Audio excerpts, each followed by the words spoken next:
नमस्कार दोस्तों, धन इंडिया के इस नए एपिसोड में आप सभी का स्वागत है। और आशा करता हूं कि जो हमारा पिछला एपिसोड था जिसमें हमने जो ग्रेट डिप्रेशन और जो गिरते हुए क्रूड प्राइस है उन दोनों के बीच में एक एनालॉगी, एक जो संबंध है उसको उसके ऊपर एनालिसिस करने की कोशिश की थी।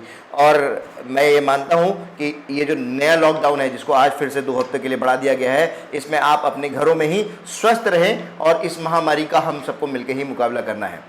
जहाँ तक कि हमारे इस नए एपिसोड का सवाल है, अभी पिछले दिनों जो अमेरिका की सबसे बड़ी म्यूचुअल फंड कंपनियों में से एक जो कंपनी है फ्रैंकलिन टेम्पल्टन, उस अपनी जो 6 स्कीम्स हैं, जो बॉन्ड स्कीम, जो हाई रिस्क जो बॉन्ड्स होते हैं उनमें जो वो इन्वेस्टमेंट करते हैं, उसको एकाएक बंद कर दिया। इसने जो पूरी म्यूचुअल फंड मार्केट है उसमें एक भयावह स्थिति पैदा कर दी। और जो रिटेल इन्वेस्टर है जिसको इतना नहीं पता होता कि हाई रिस्क बॉन्ड्स कौन से होते हैं, या रिटेल निवेशक को ये भी नहीं पता होता है कि लिक्विड फंड कौन से होते हैं, डेट फंड कौन से होते हैं, तो उनमें एक पैनिक की स्थिति आ गई है। और इस तरह से पिछले 3 दिन में देखा गया है करीब 30,000 करोड़ का रिडेम्पशन आया है।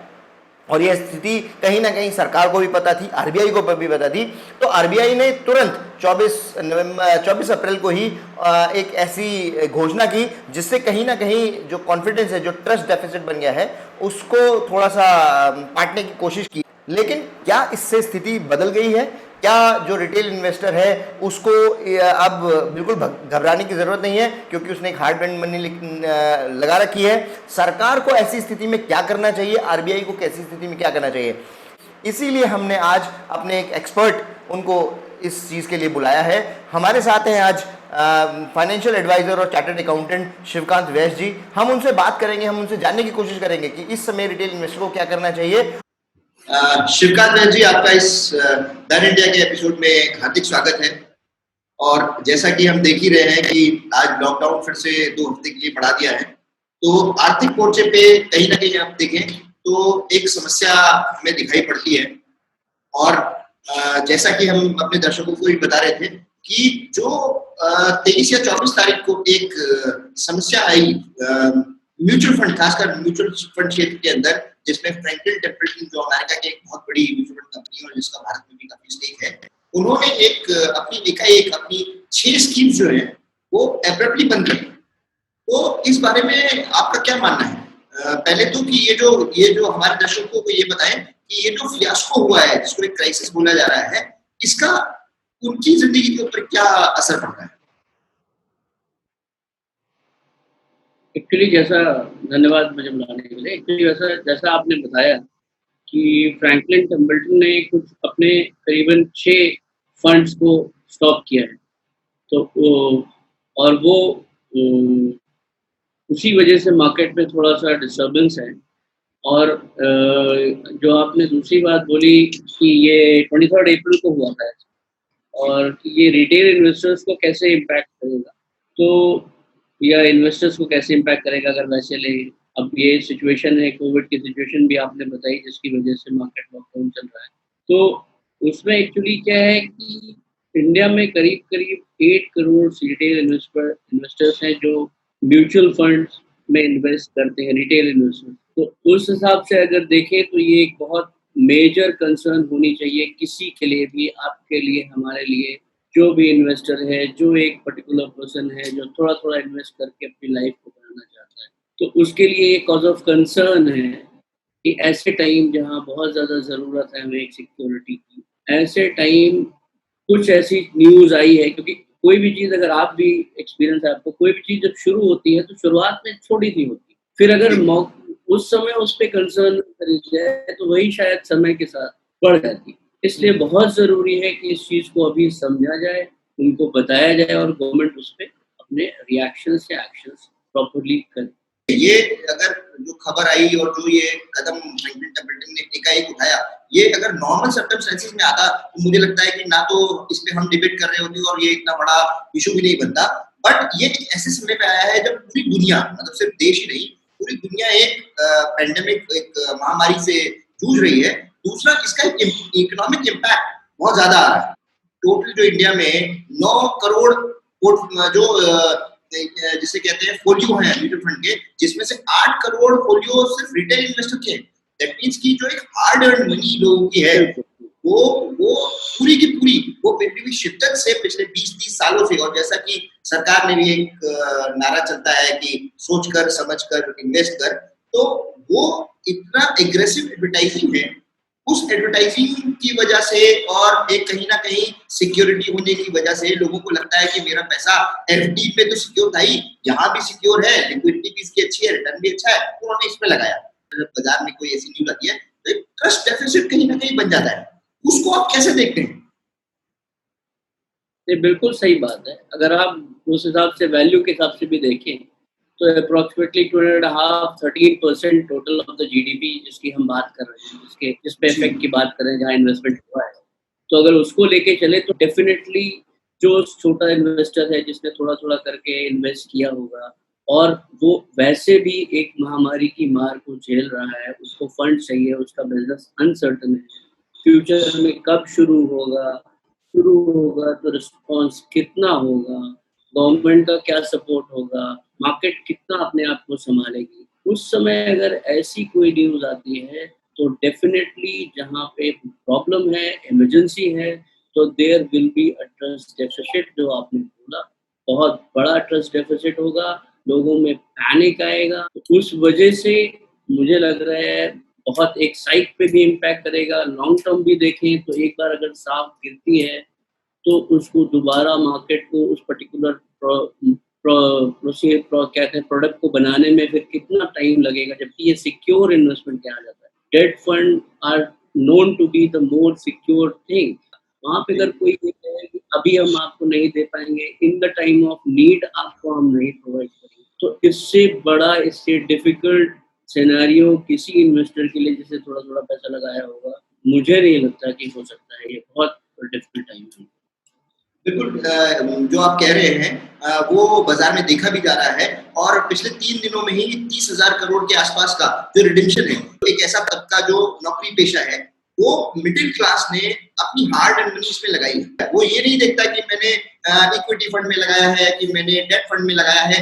जो आप बता देंगे, जो उनका दोस्त बता देगा, वो उसमें लगा देता है। मैं एक नॉर्मल जो एक आम निवेशक है उसकी बात करता हूँ, जो मिडिल क्लास है, जिसने अपनी जो जिसे कहते हैं छोटी छोटी पूंजी बचा के म्यूचुअल फंड में इन्वेस्ट किया है, उसको इससे मतलब नहीं है। उसको जब बाजार में ये पता चलता है कि भाई एफडी ऐसी विपत्ति के टाइम पे ऐसा स्टेप उठा रहा है, तो वो उसका जो कास्केडिंग इफेक्ट है वो ये है कि वो डर जाता है, और कहीं ना कहीं वो अपने जितने भी दूसरे म्यूचुअल फंड है उसमें रिडेम्पशन शुरू कर देता है। ऐसी स्थिति में जो सरकार है और जो आरबीआई है, उनको इस स्थिति से निपटने के लिए क्या करना चाहिए?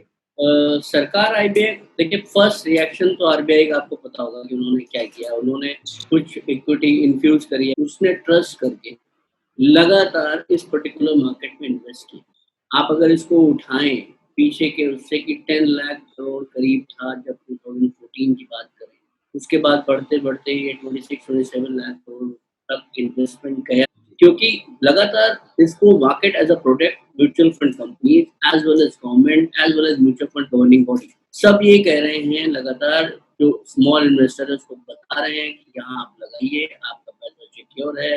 जैसा कि एक टैगलाइन है, म्यूचुअल फंड है तो सही है, लेकिन सही है तो अब वो क्वेश्चन मार्क है, जैसा आपने बोला कि सही है तो क्या है। तो अब गवर्नमेंट को इसमें बहुत प्रोएक्टिव होना पड़ेगा। सबसे पहले ये देखना पड़ेगा कि ये सिचुएशन क्यों इन्होंने एकदम से ये अपॉर्चुनिटी लेते हुए एकदम से स्टॉपेज लगा दिया किसी इन्वेस्टर का। क्या उन्होंने इस बात को समझा नहीं कि अगर हम इसको स्टॉप करेंगे तो अपने फंड्स ओवरऑल टोटल मार्केट में पैनिक आएगा। गवर्नमेंट को उनसे इस चीज का प्रश्न जरूर करना चाहिए कि आपने ऐसा किया, तो इट इज नॉट अबाउट कि आपकी पावर में जो है वो आप कर लेंगे, तो बाद में डिसाइड होगा, लेकिन आपको कंसिडरेशन करते हुए, समय की सिचुएशन को देखते हुए, in consultation will all the participants कोई डिसीजन लेना चाहिए था। तो अब गवर्नमेंट को, मुझे लगता है कि इसमें गवर्नमेंट को they should take care of, they should take all the participants together.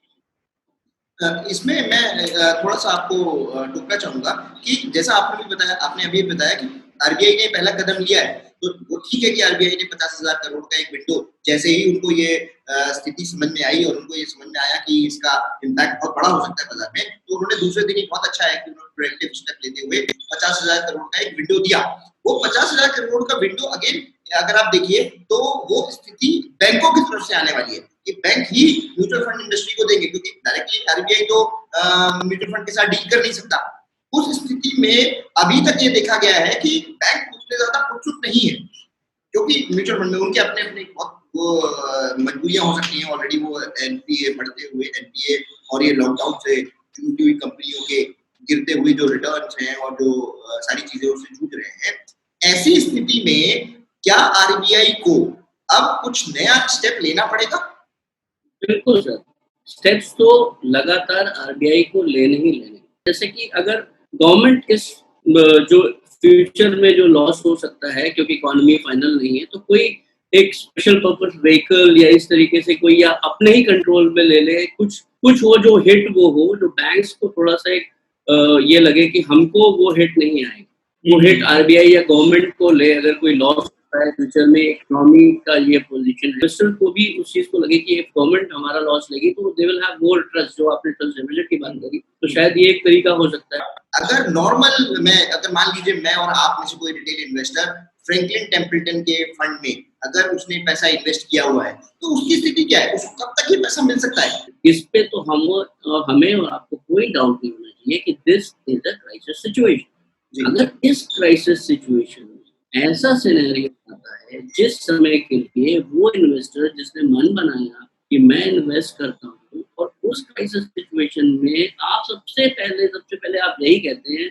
कि ये पैसा अभी हम आपको नहीं देंगे, आपको 4 साल 5 साल 3 साल जैसे जैसे मैच्योरिटी उस हिसाब से देंगे, तो उसके लिए ये बहुत बड़ा हिट है। जैसा कि उन्होंने अभी प्लान यही बताया कि वो 3 year 4 year 5 year as the maturity is coming, they will not pay as per the requirement until unless the market situation improves। But आज की डेट में हम नहीं जानते हैं कब इम्प्रूव होगा, कोई नहीं बता सकता। अभी लॉकडाउन की जैसे आपने शुरुआत में बात करी, वो 2 हफ्ते बढ़ गया, जिसको अभी ये भी कोई नहीं कह सकता कि it will be open afterwards.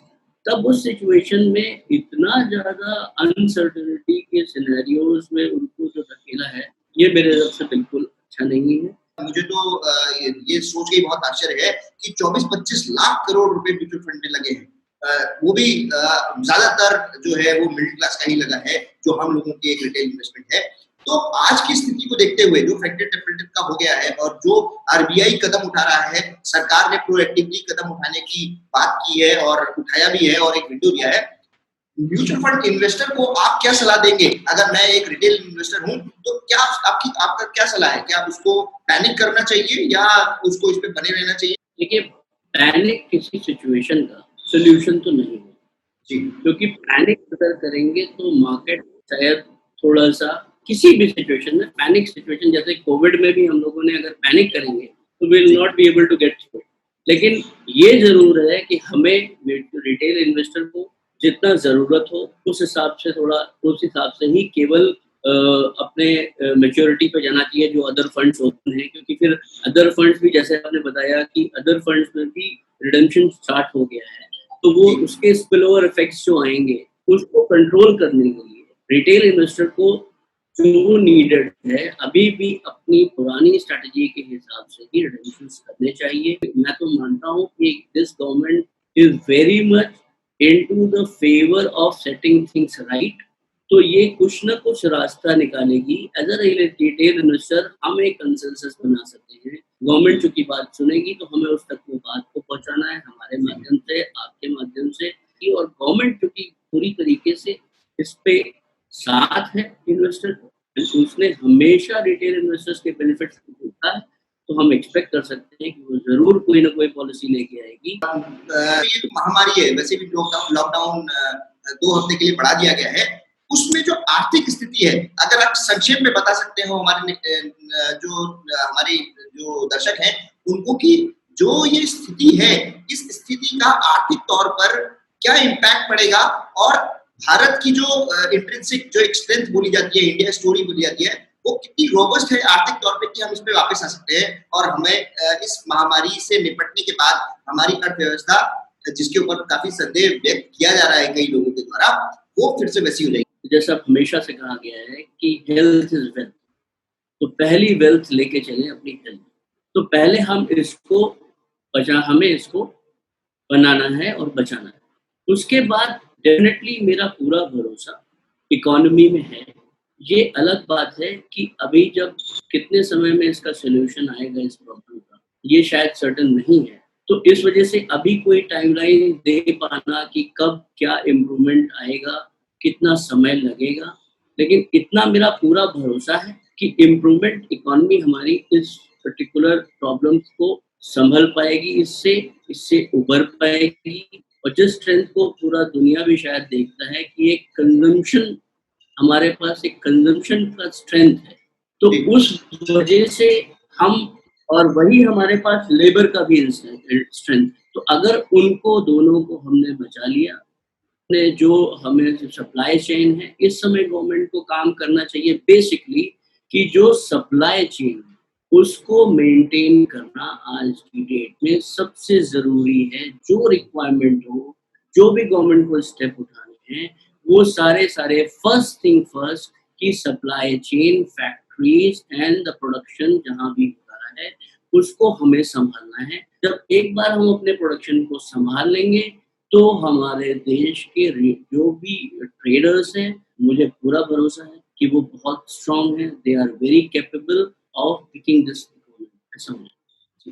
धन्यवाद श्रीकांत जी, जिस तरीके से आपने, मुझे लगता है कि जो डाउट का माहौल, जो लोगों में एक पैनिक का मोड आ गया था इस एफडी की न्यूज के बाद, आपने काफी बहुत अच्छी तरीके से उनका मार्गदर्शन किया और शायद वो उनके डाउट्स क्लियर हो जाएंगे और जो म्यूचुअल फंड है और इंडियन इकोनॉमी पे जो रिटेल निवेशकों का जो एक भरोसा है वो फिर से स्थापित किया जा सके। आशा करते हैं कि आपको हमारा ये डिस्कशन पसंद आया होगा। बहुत बहुत धन्यवाद।